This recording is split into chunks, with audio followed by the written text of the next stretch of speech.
네, 올 한해는 뭐 일단 전년 대비해서는 상승세를 보이고 있지만 전반적으로 업종이 좋다기보다는 일부 업종이 좀 치우친 그런 양상 때문에 시장 내에서 부익부 빈익빈 양상이 좀 두드러지고 있다, 이렇게 판단되고요. 향후에는 뭐 전반적으로 우리 기업들의 이익 성장세가 예상되기 때문에 주가 흐름은 뭐 긍정적으로 판단을 하고 있습니다.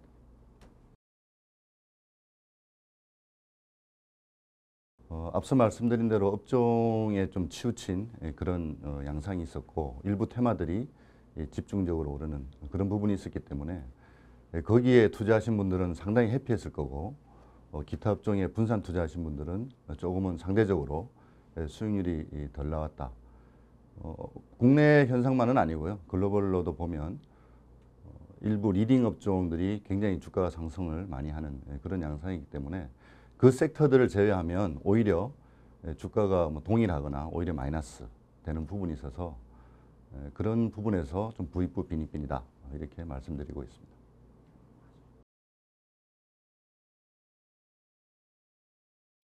뭐 최근에 누구나 다 알 수 있듯이 2차 전지 관련된 테마주에 집중이 되었고, 글로벌로는 미국 시장 같은 경우는 빅7, AI를 비롯해서 구글 등등, 엔비디아 대표주로 테슬라 이런 종목들을 들 수 있겠습니다. 그런 부분들이 굉장히 많이 올랐고요. 그걸 제외하면 평가하기에 오히려 전년 대비 수준이다라고 보고 있습니다.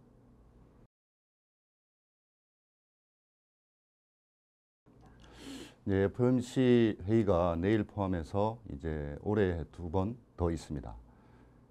FRB 의장이 계속 말해왔듯이 그 금리 인상에 대해서는 변수를 두 가지로 보고 있습니다. 물가와 고용.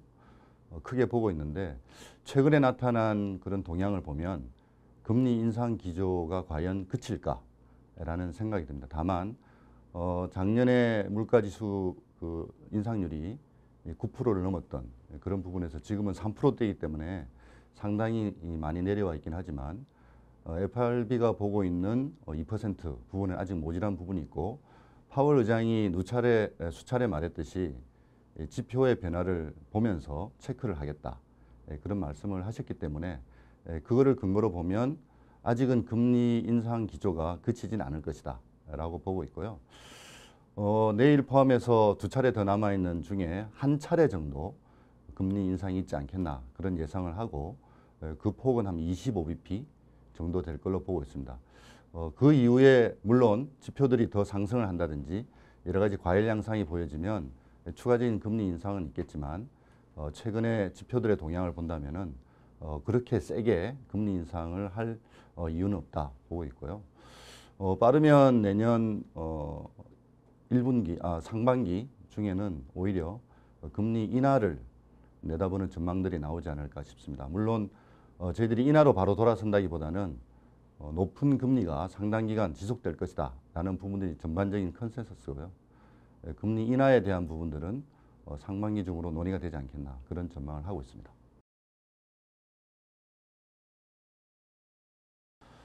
저희들은 동결이지 않을까라고 생각을 하고 있고요. 지금 최근에 CPI 지수가 발표됐는데 전월보다는 좀 높았고 예상보다는 조금 높게 나왔습니다. 그리고 뭐 아시다시피 최근에 유가 동향을 보면 90불을 넘는 그런 양상을 보이고 있기 때문에 이런 부분들이 물가에 계속 영향을 미칠 가능성이 높다라고 보고 있고요. 이런 부분들이 계속되면 금리 인하를 논하기보다는 금리 인상 쪽에 무게중심을 두는 게 맞지 않겠나, 그렇게 판단합니다.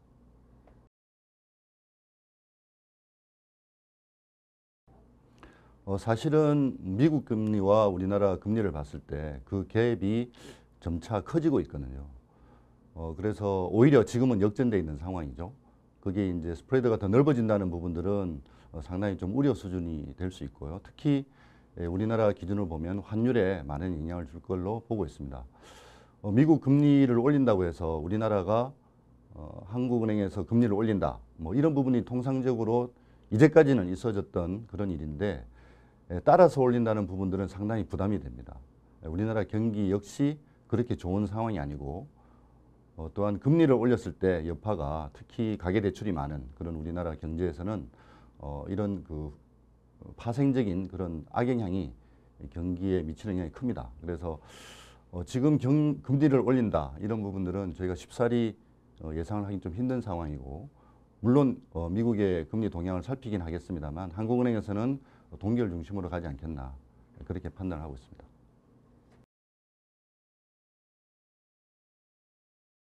채권 전문가는 아니지만 금리 경제 경기 동향을 보게 되면 앞서 말씀드린 대로 금리 자체가 높은 고금리 현상이 당분간 지속될 거고, 장기적으로는 금리가 떨어지지 않겠나 그런 전망들을 하고 있지만 단기적으로는 좀 쉽지 않은 그런 상황이기 때문에 근원물 중심으로 짧은 그 채권 투자가 좀 용이하지 않을까 싶고요. 물론 장기적인 안목을 가지고 있다면 서서히 그 만기가 긴 채권도 지금쯤은 시작을 해도 되겠다라고 판단하고 있습니다. 주식의 경우는 앞서 말씀드린 대로 올해가 그 주요 기업들의 실적이 좀 안 좋습니다. 우리나라 반도체가 우리나라 시장의 상당 부분을 차지하고 있는데 큰 두 업체의 실적들이 작년 대비해서는 썩 좋게 나타나지 않는 상황이기 때문에 지수 자체도 좀 부진하다고 볼 수 있고요. 관련된 업종에 대해서는 전반적으로 우리나라 기업들의 실적이 올해는 좀 부진하지만 3분기, 4분기 특히 반도체 단가 또는 감산 이런 뉴스들을 볼 때는 내년도에는 조금 희망적인 그런 부분을 볼 수 있습니다. 그리고 지금 우리나라 업종 중에 유틸리티 업종이 상당히 적자가 심한데 이 부분이 내년에 보합 정도로만 된다 하더라도 올해 대비 내년에 기업의 이익은 상당폭 늘어날 가능성이 높습니다. 그래서 주가가 선행한다는 그런 부분들을 감안한다면 현 시점에서 주식을 조금씩 투자하는 것도 상당히 유효한 일이다. 그렇게 판단을 하고 있습니다.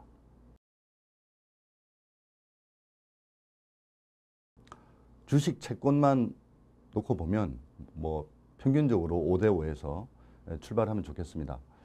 일단은 고금리이기 때문에 확정금리에 대해서는 좀 안정적으로 많은 포션을 둘 수 있겠고요. 그래서 60% 정도 수준 또는 70%까지 해도 고금리이기 때문에 목표 수익은 충분히 이룰 수 있으리라 보고 3, 40% 정도는 미래를 위해서 지금 투자하는, 그래서 3, 40%는 주식에 투자해도 충분히 가능하지 않을까. 물론 전반적인 포트폴리오의 목표 수익률이 어떠냐에 따라서 그런 배분은 틀리긴 하겠지만 통상적으로 보게 되면 6대4, 7대3 정도를 채권 주식 비중에 두고 금리 여부에 따라서 주식의 비중을 조금 더 플러스로 할 수 있는 그런 전략을 가져가는 게 좋지 않을까 생각하고 있습니다.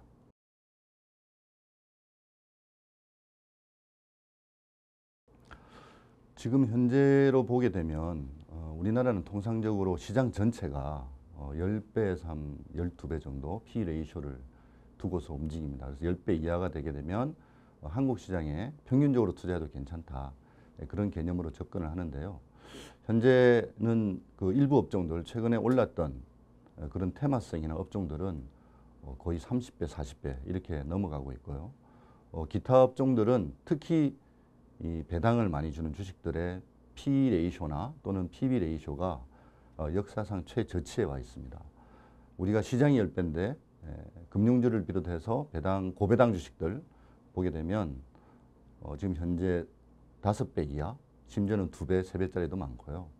PB 레이쇼를 보면 우리가 이제 1위, PB 레이쇼 1위 이제 장부가, 기업 가치의 장부가로 나온 부분이라 볼 수 있는데 지금 현재 배당이 높은 종목들은 그 PB 레이쇼 자체도 현재 0.2, 0.3 상당히 저평가되어 있거든요. 단기적으로 보게 되면 테마성 주식이나 또는 이런 성장성 주식에 초점을 두고 또는 관심이 가는 게 당연하겠지만 현 시점부터 올해 말 정도까지를 본다면 이런 고배당 주식 또는 아주 저평가된 주식을 미리 사두는 게 장기적인 안목으로 봤을 때는 전체 주가 흐름에 굉장히 싼 그런 구간에서 우리가 매수할 수 있는 기회를 가졌다 이렇게 보고 있고요. 금리가 높기 때문에 고배당 주식이 과연 메리트가 높냐 이런 부분들도 논란이 있습니다. 시중금리, 최근에 은행금리가 5% 예금도 많이 나오고 또 우리가 볼 때 고배당을 한다 하더라도 5% 수준인 기업들이 많기 때문에 어찌 보면 확정금리를 가지는 게 훨씬 유리하다 이렇게 볼 수도 있지만 저평가된 부분들의 시세 차익도 노릴 수 있고 또 배당도 일부 기업들은 뭐 7%, 9% 이렇게 나오는 올해도 실적이 좋은 금융주 관련된 종목들이 꽤 있습니다. 이런 부분들을 잘 선택을 한다면 좋은 성과를 얻을 수 있을 것이라 생각합니다.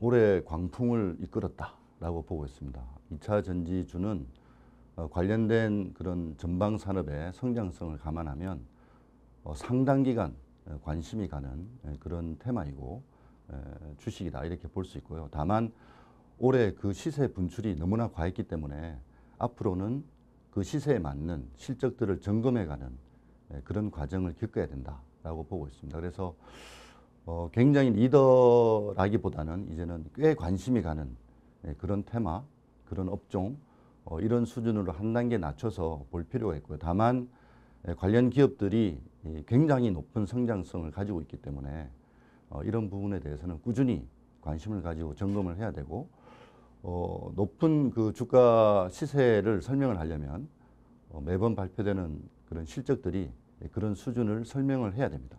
만약에 둔화된다거나 또는 예상보다 못 나왔을 때 실망 매물도 상당히 많을 걸로 예상이 되거든요. 그래서 주가 등락폭도 상당히 넓을 걸로 생각을 하고 있습니다. 다만 굉장히 떨어진다라는 걸 전제한다면 충분히 다시금 매수할 수 있는 그런 시기가 올 걸로 보고 있고요. 너무 급하게 접할 필요는 없다. 올해 2차 전지주가 5년 뒤, 10년 뒤를 예상한 그런 전망치로 많이 접근을 했기 때문에 매년 실적들을 보면서 충분히 다시금 도전할 수 있는 기회들을 줄 수 있을 걸로 생각합니다.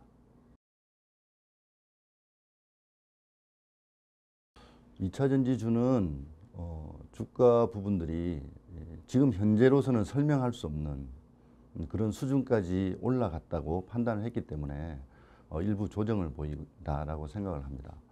많은 이제 투자자들이 수급에 의해서 오른 그런 경향이 있습니다. 그런 주가를 보게 되면 물론 일부 좀 빠지거나 또는 일부 올라갈 때가 있긴 합니다만 그때마다 그 종목에 대한 또는 그 테마에 대한 뷰가 많이 바뀔 겁니다. 하지만 기업의 기본을 봤을 때는 아직은 체력적으로 보완해야 될 필요가 많다. 또는 보완해야 될 부분이 많다. 그래서 매 분기 발표되는 또 매년 발표되는 전망치 또는 그 투자에 대한 그런 계획 이런 부분들을 보게 되면 이 기업이 내가 예상한 그런 루트를 제대로 밟고 있구나. 그런 거를 점검할 수가 있거든요. 앞서 말씀드린 대로 그게 못하거나 또는 둔화되거나 이런 부분들이 있다면 미리 올랐던 주가의 설명력은 부족할 수 있습니다. 하지만 기업이 발표했던 또는 내가 생각했던 그런 과정을 설명해 줄 수 있는 그런 지표들이 발표된다면 충분히 장기 투자에도 무리가 없다. 이렇게 판단할 수 있겠습니다.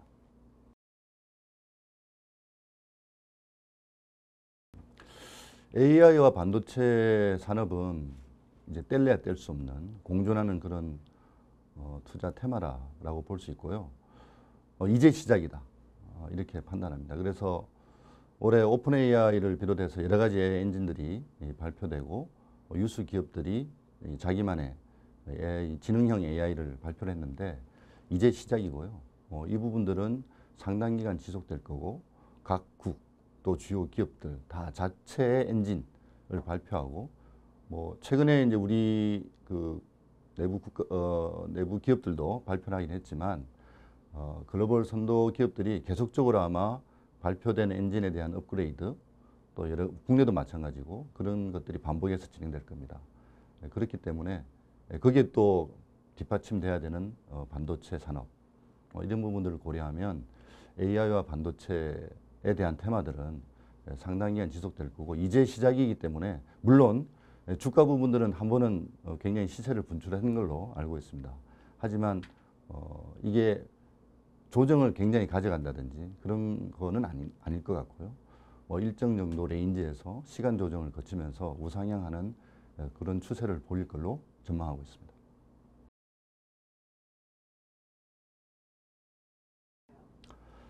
로봇에 대한 관심은 뭐 올해뿐만이 아니고 산업 로봇이나 협동 로봇이나 이런 부분들이 굉장히 관심이 있었고 향후에 뭐 영화에서도 볼 수 있듯이 인간하고의 어떤 그런 공조 이런 부분에서 로봇이 굉장히 영향을 주지 않을까라는 전망하에 산업적으로는 관심은 많이 있었습니다.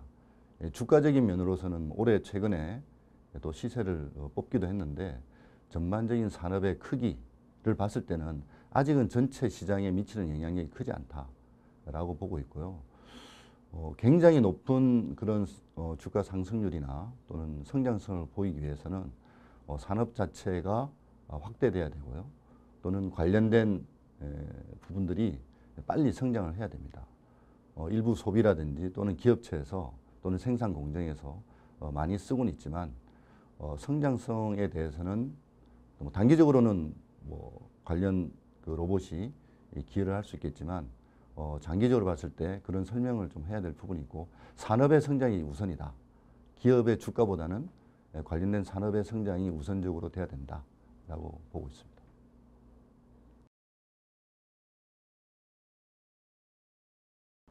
주도주 부분들이 올해 원체 많이 변하고 국내적으로 뭐 폭들도 크기 때문에 제가 섣불리 좀 판단하기는 어렵지만 업종 중에서 볼 때는 앞서 말씀드린 AI 반도체 관련된 데서 착안을 해서 또 그리고 우리나라 대표 기업들이 현재 올해 실적이 좀 부진했지만 이제 3분기, 4분기로 접어들면서 이제 전망들이 단가 부분에서는 좀 개선이 되지 않을까 그런 전망들이 시장에서 나오고 있습니다. 그래서 뭐 1차로 뽑자면 중장기적으로는 반도체 산업에 대해서 쓸 수 있겠고요. 뭐 올해를 본다면 추석 이후에는 이제 연말로 가기 때문에 배당이 높은 고배당 주식 이런 부분에 대해서도 굉장히 메리트 있다라고 보고 있고 시장 금리와 별 차이가 없다라는 부분에 논란이 있긴 하지만 고배당 주식 중에도 굉장히 높은 배당을 하고 또 실적도 작년 대비해서 개선된 기업들을 고른다면 지금 현재 시장 금리보다도 훨씬 높은 배당 수익률을 누릴 수 있지 않을까 이렇게 전망하고 있습니다.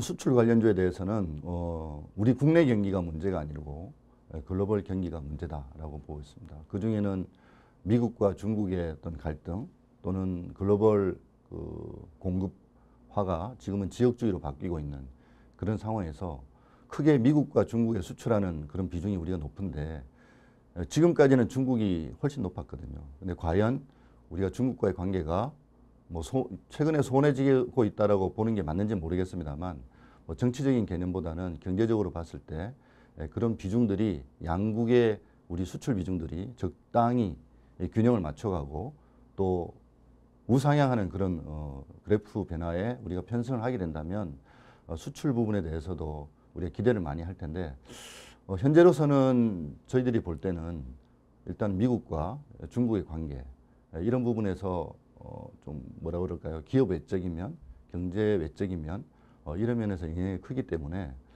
수출 부분에 대해서는 조금 조심스럽다. 기대는 하고 있지만 저희들이 긍정적으로 보기에는 체크 포인트가 좀 많다라고 보고 있습니다.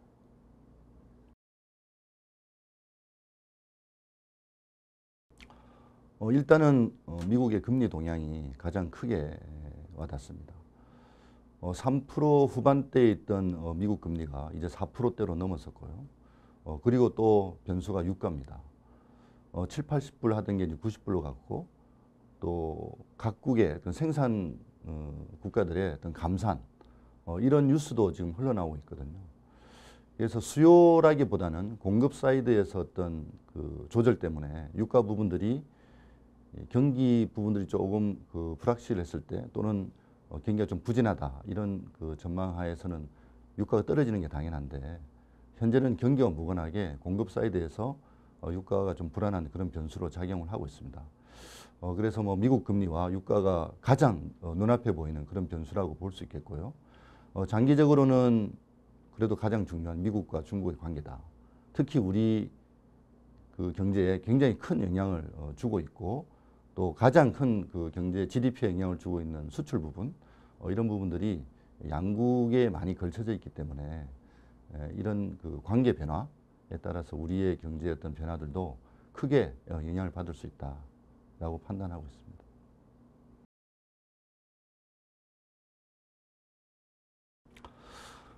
글로벌 밸류 체인이 지금 변화해 가고 있습니다.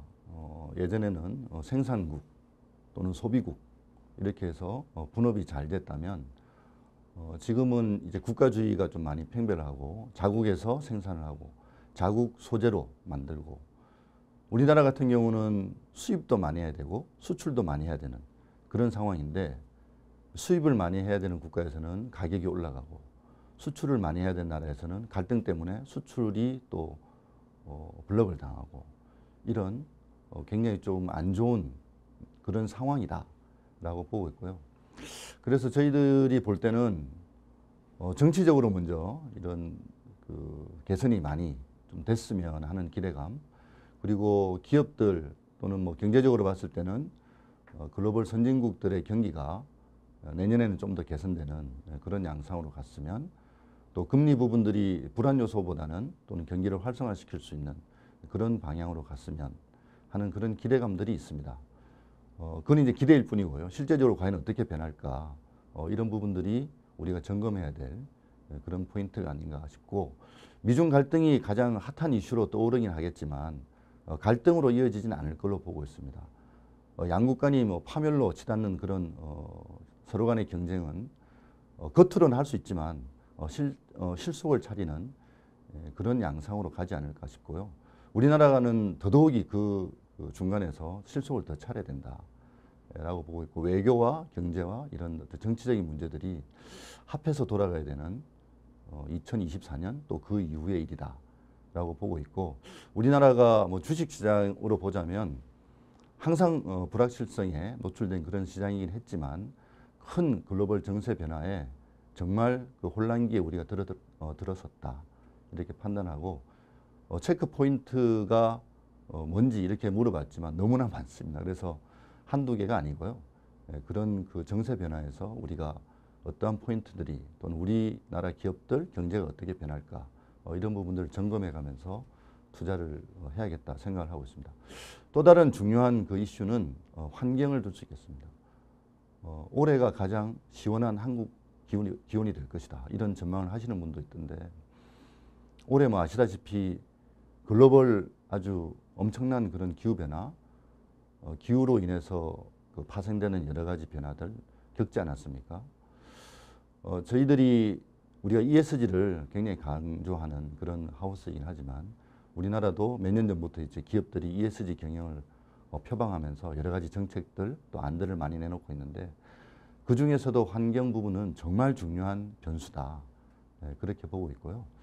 이거는 이제 뭐 국가적으로나 개인적으로나 기업적으로 할 일이 아니라 전 세계가, 물론 파리 기후 협약 이후에 전 세계가 어떤 큰 계획들을 내놓고 있지만 그게 계획대로 끝날 건 아니고 진행도를 우리들이 체크를 해야 됩니다. 그래서 기후 변화에 대한 우리나라의 대응 또는 각국의 대응, 지도자층들의 모임에서 나오는 그런 방향성, 이런 부분들을 점검해야 된다, 그렇게 보고 있고요.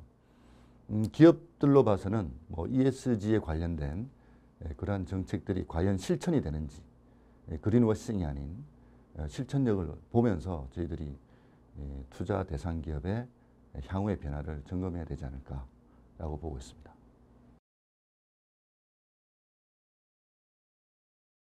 갈등 속에 핵심을 찾아야 된다라고 보고 있습니다. 코로나 이전과 이후가 너무나 바뀌지 않았습니까? 그동안 미중 어떤 갈등도 있었고요, 전쟁도 있었고요, 뭐 우리나라를 둘러싼 북방의 어떤 협력 체계 또는 우리 또 밑으로 뭐 북남으로 좀 표현하자면, 저 개인적으로는 좀 껄끄럽긴 합니다만 어쩔 수 없는 그런 정세 변화, 이런 부분들이 우리나라 경제의 큰 그 외향 변수다라고 보고 있습니다. 그래서 그런 혼란 속에서 우리가 과연 어떠한 핵심을 가져가야 되나, 이런 부분들은 외교가 상당히 중요한 그런 변수로 떠올랐는데요. 역사적으로 볼 때도 이런 혼란기에 저희들이 살아남으려면 그런 관계 개선, 관계에서 우리가 중심을 잡고 또는 거기서 우리가 뭔가 조화로운 면을 찾아서 해야 되지 않을까 싶고요. 그거는 뭐 경제적으로나 뭐 정치적으로나 사회적으로 모두 다가 다 해당된다 이렇게 보고 있습니다. 특히 저희들은 이제 주식을 보는 그런 입장에서 과연 그 경제 내에 속해 있는 주체들, 뭐 개인들, 기업들 이런 부분들이 그런 소용돌이 속에서 어떠한 비즈니스로 새로운 부를 창출할까? 저희들이 기대하기로는 미래양 산업에 중점을 두는 그런 부분에 좀 더 많은 초점을 뒀으면 좋겠다라고 보고 있습니다. 뭐 자동차 산업도 전기차가 새로운 그 이슈가 돼서 앞으로는 이제 더 비중을 높게 차지하겠지만 벌써 시작이 됐고요. AI나 반도체 이런 부분들도 벌써 시작이 됐고 이런 유형들을 찾아가면서 기업들이 새 먹거리를 찾아가는 게 중요치 않을까. 그런 변화들이 코로나 이후에 살아남기 위한 어떤 전략 또 생존을 위한 치열한 경쟁 전략이 될 것이다. 그렇게 판단하고 있습니다.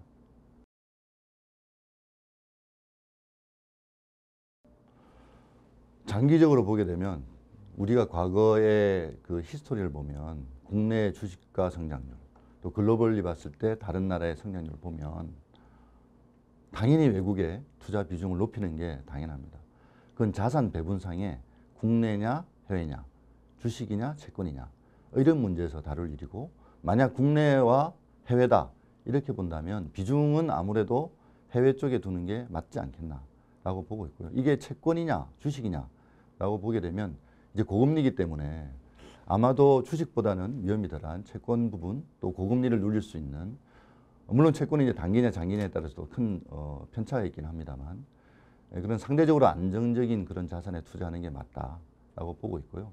다만 저희들이 이제 주식을 얘기하면서 해외나 국내나를 따지면 그동안 히스토리가 말해주듯이 해외가 맞지만 지금 현재 국내를 보게 되면 우리나라가 아까 저평가되는 국면이 10배 PE 레이쇼 기준으로 10배 기준으로 높냐 낮냐를 통상적으로 봐왔는데 내년도에 들게 되면 올해 그런 그 기업 실적들이 지금 현상을 유지만 하더라도 적자 부분들이 없어지는 부분이고 그렇기 때문에 액면적으로 볼 때는 상당히 기업 이익이 많이 늘어난다라고 보고 있습니다. 그렇게 된다면 다른 국가와 비교했을 때 상대적으로 저평가되는 국면에 들어가는 그런 구간이라고 판단을 하고 있거든요. 그래서 기존까지는 이제 해외 투자가 또는 해외에서도 리딩 업체에 투자하는 게 수익률이 훨씬 높았다라고 보고 있지만 향후에는 국내 주요 기업들 이런 부분들도 굉장히 저평가 국면에 들어가기 때문에 좋은 투자 기회가 오지 않겠나 판단을 하고 있고요. 그래서 국내 투자 부분들도 상당히 유효한 투자 대상이 될 것이다 라고 판단하고 있습니다.